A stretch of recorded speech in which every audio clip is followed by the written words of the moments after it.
Already সুপাইনেশন pronation দেখুন উনি actively ভালোই করতে পারছেন। There have no stick and there have no stiffness. তো স্টিফনেসটা যেখানে আছে সেটা হচ্ছে ডিস্টাল রেডিয়াস পয়েন্টে। ডিস্টাল রেডিয়াস পয়েন্টে স্টিফনেসটা বেশি আছে।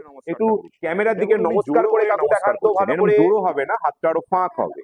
ইয়েস, ফাঁক করে। হ্যাঁ, কালকে একদমই পাচ্ছিল না, এখন ওয়াক্স দেওয়ার পর নর্মালি যেটা হয় জয়েন্ট স্টিফনেসটা রিলিজ হয়। সেই কারণে দেখুন অনেকটাই উনি এক্সটেন্ড করতে পারছে, রিস্টের অনেকটাই এক্সটেন্ড করতে পারছে। আচ্ছা কাকু এইটা করে দেখান তো। জাস্ট ওনার আজকে ফার্স্ট ডে, প্রথম দিন, একদিন ফিজিওথেরাপিতেই এতটা improvement expected. Within 7 days is complete recovered. ধরে রাখুন। Very good. 5 second hold and relax, then repeat again.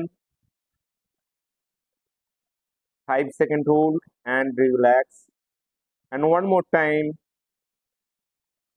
1, 2, 3, 4, 5.